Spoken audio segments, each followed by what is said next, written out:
bedtime's tornado for you. But the two stories hinge on the fairy godmother. And if I might, collectively as a system, you are fairy godmothers, and fairy godfathers if you prefer. That together we create the conditions for people to survive and thrive. And what I've seen is all over the world, whether I take you to a place like Tanzania, or I take you to Jerusalem, or I take you to a research site in Florida, or Ireland, or South Africa, or Palestine, or China, or Russia, or perhaps just back to where I live in Halifax, what you'll see is that psychological resilience, I'm going to define it not just as some inner quality, but more truthfully as the capacity of individuals to navigate their way to the resources that they need to sustain well-being, as well as their capacity to negotiate for those resources to be given to them in ways that are culturally meaningful. Now, that's a lot of words for a definition, but if you just simply go with its two basic concepts of navigation and negotiation, I think you're going to see that this kind of works okay. Because what I'm actually finding is, if you think about this, you're really talking about a child being able to find from the service providers what they need to do well. And there's a little bit of like, okay, so we're going to put the resources in front of you, whether that's a psychiatrist, a consultation, or whatever, but they have to be negotiated with the child as well, so the child's getting something that's meaningful to them. And if you're experiencing in your workplaces where children have rejected your programs, then my argument to you is that you're not dealing with a resistant child, you're dealing with a resistant system that hasn't accommodated what the child actually says that they need. The girl on the chair, by all definitions, should have fired me. I gave her, though, what she wanted, which was a status space in her school system to which she engaged. I invited her to give back, not to be a client or a patient of a system, but to genuinely take that vicious energy that she had to defend others and use it in a more socially desirable way. Now, to be more concrete on this, there is a set of repeating and recurring themes that I found in my work around the world with my many colleagues like Dr. Linda Theron and others, as we sort of have been looking at resilience. And there's 9 that sort of stand out. If you want to read more, by the way, the book I Still Love You has sort of this stuff packaged up in a more accessible way.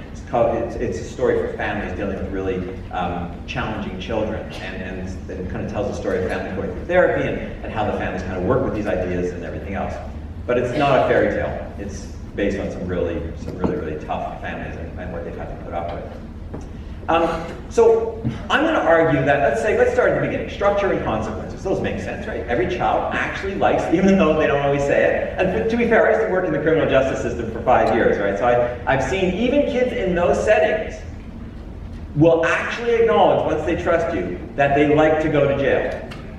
Right? How many of you have ever worked with a kid who actually said, you know, in a sense, I'm kind of happy to be in a lockup for a little while, to get off the drugs, to get some education, and be away from the safety, right? Now, what I'm understanding is structure. Kids actually like structure. They like to be able to rebel against structure, but fundamentally they also feel safer and more confident and settled and are more resilient to stress when there's structure in their lives. Our problem isn't the structure. Our problem is the consequences.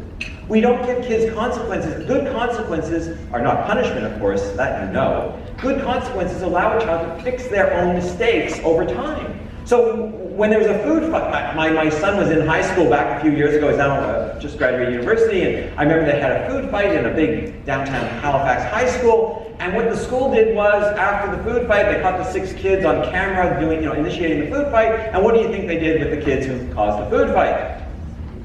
They suspended them. Now, why they didn't just simply make the kids come back the next day and undo the damage that they had done and fix they had hurt the janitors, the custodians of the building, right? That's who had to, that is who they inconvenienced. But they didn't do that because supposedly somebody determined, and when I asked the school about this, they said to me, oh no, we couldn't have asked the children to come in the next day and clean up the cafeteria. Why? I said, well, because first, occupational health and safety laws.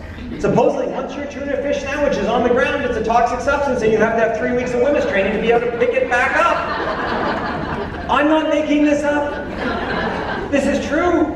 And supposedly, like I don't mean to point at the lawyers here, but is there some law that says a kid, is this honestly, like there's some codified thing that a child can't pick up a tuna fish sandwich on the floor? Have we lost our collective marbles together? Anyways, and then the next one is, and I'm a proud member of a union, but I'm going to have to do this because the union refused to let the kids pick up the trash because they'd be doing unionized labor. Now look, that is not what I think unions are about. Somewhere in all of this, we've lost the sense of how to help kids. We've lost the sense that we can make them more resilient by giving them what they need and the opportunities to basically fix their mistakes. Now the third one, of course, is parent-child connections. We see that globally. But let me be clear, even though attachment is important, it's not the most important thing. It's not it's not the only important thing. Often, you have to recall, right, that in terms of resilience, the parents are often, the main caregiver is often as stressed as the child. If there's been sexual abuse, which is causing a divorce or a separation or whatever, the parent has gone to jail. You've got to remember that parent is also a victim and therefore is unlikely to have the emotional sort of bandwidth to respond to their child. And to therefore put all the eggs in one basket and say that attachment has to be strong is often, I think, a little bit short-sighted. Versus number 4, what we see about when we study resilience all around the world, what we see is kids show that they always have other strong relationships in their lives. Teachers, coaches, social workers, bus drivers, etc., etc. And they have a powerful identity. The girl in the chair, I knew that's what you want. You want to help kids find something powerful to say about themselves. And of course you want them to have a sense of control, make decisions. I don't think I need to preach to the converted on that idea right here. They also need a sense of belonging, or spirituality, life purpose, right? That whole sense of that I'm connected somewhere, including to their culture. They need rights and responsibilities in equal measure. And of course they need to feel safe and well supported. Now again, the problem with this all is that when we think about resilience, we tend to get a little bit confused by what it actually looks like. So let me be somewhat provocative here, and I wanted to bring you a small snippet of tape from some research that we do. We find resilient kids that their communities define as resilient all around the world, and we've done this over 50 times now. And one of those 50 children, young people, is a 15-year-old boy from Canada, would self-identify as Indigenous, First Nations actually, and the reason we were drawn to this young person was because, like many Indigenous youth, his parents had gone through the cultural genocide of the residential school system. And when this young man was 3 years old, he was removed from that family for a variety of reasons. He was placed in a foster home, off reserve, so he was brought out of his community. And contrary to expectations, because as we know, many of the stories that if I just gave you that simple profile, we would know that child is highly vulnerable to dropping out of school, using drugs, suicide, and a variety of other ailments, which are passed down for a variety of reasons through the generations. This young man was not falling into any of those traps. For some reason, he was actually doing very well, and we wanted to understand that. And he kindly participated in the study. And what we did was, we actually filmed him from like all these children. We send in a camera crew. Basically, we send in someone with a camera and a note taker, and they watch the child from the time they get out of bed in the morning to when they go to bed at night.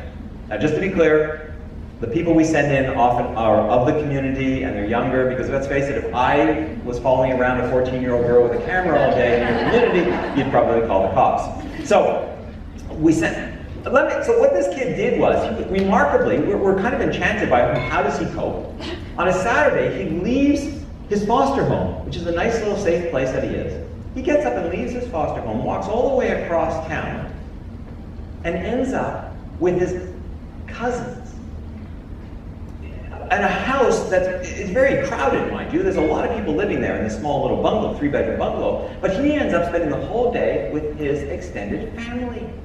And what's more, I'm going to show you this. He's actually doing all this child care as well. He's making a genuine contribution back to them. This is good, right? He's found cultural continuity, a sense of attachment, purpose. He's giving back. He's being treated fairly. He's making decisions for himself. He feels power. This is good, right? This is resilience 101. The only problem was that the house that he went to, turns out, is exactly where there's a lot of drugs being sold, guns being sold. This was part of a gang network, supposedly, that we didn't know that he ended up at, which we only were told after the fact. So, I have the ethics permission to do this. So I want to show you just a short snippet of his life. And I want you to sort of help me judge how children in really tough situations find resilience. So I'm going to see if we set all this up before, so it should work. It's just that. And I'm just going to make this bigger. And let's just see what happens. The boy's on the couch there. And that's his cousins and his nephews and nieces around him.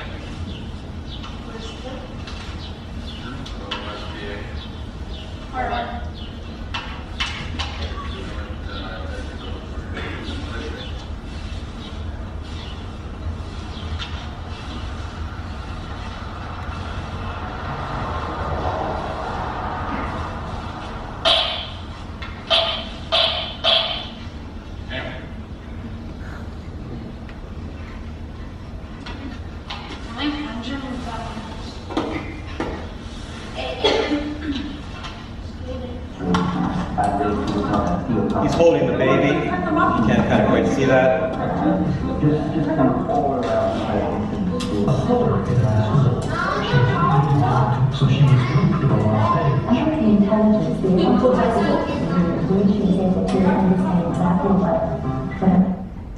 Okay.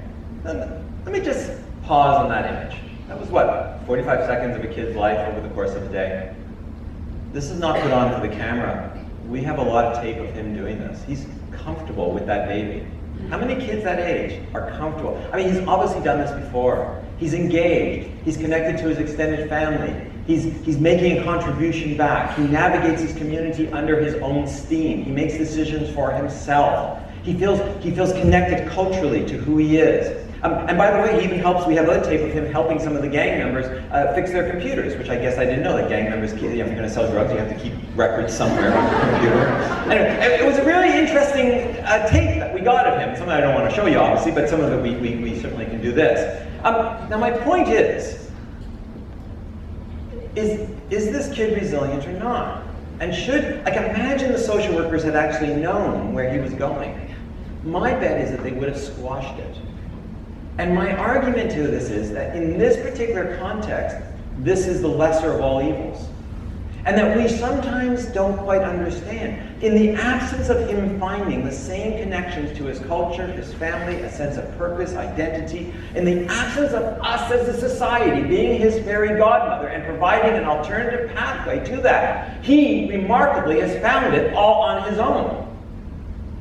And that, for me, is insightful. And when we interviewed him, because he was a co-researcher in the process, he acknowledged that he had found something, and yes, he acknowledged there might be some dangers over there in that house, but he had also acknowledged that this was what was sustaining to him. Now, obviously when you do this enough, you begin to see these patterns kind of emerging. And it gets progressively more interesting in terms of their repetition. Now, I know some of you are clinicians, and some of you obviously are not. So, if you're looking for a more standardized measure of resilience based on this kind of work, we have published one that's extremely well validated. It's been used all around the world, most recently by Catherine Patrick and her team out of Yale with refugee youth in Jordan, Syrian refugee youth in Jordan. It's been translated into probably dozens and dozens of languages, et cetera, et cetera. It's called the Child and Youth Resilience Measure.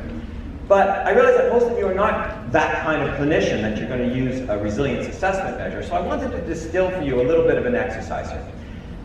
I want to give you a bit of an experience with this. So if you could you just, for a moment, think about a child that you know reasonably well, that you're worried about, that maybe you're not sure if they're coping well in the context in which they're living, okay?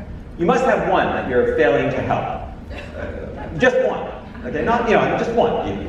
And I'm going to walk you through a series of questions. These are not part of the standardized measure, but they're kind of an adaptation that I use sometimes as a guidepost in my thinking when I'm actually working with kids. So here's some questions for you. Thinking about the child that you're worried about. And if we want to stop talking about the psychopathology, but more about the resilience, how would they finish these questions? Could they fill in the blanks here? So, there are people in my life who expect me to blank. Do they have clear expectations and structures in their life? This is obviously key to their resilience. Second, when I don't meet expectations, I know that blank will happen, and hopefully when that happens, it's something that I can fix myself. It's a mistake, it's a consequence that I can work my way through. Next, parent-child or other relationships. I can reach out to my blank to get help when I need it. Is there that person around? I've worked with kids, drug addicted on the streets or whatever, who've actually found a police officer, I'm thinking in Calgary more recently, where they found a police officer that they could connect with, and that officer responded by actually giving that child access to them after hours. There was a safety net set up and a whole bunch of other things. It's not like you just kind of handed them their cell phone number. But through a pattern of kind of contacts, that officer could be contacted after hours to reach that child if they were in crisis. That officer didn't do that for every child, but he did do that occasionally for those most needy children who were in the most desperate situations. And when you think about that kind of thing, you are making children more resilient. Next, let me go into identity. I feel respected for what's special about me when I'm with or at or doing, no matter what the child's cognitive disability,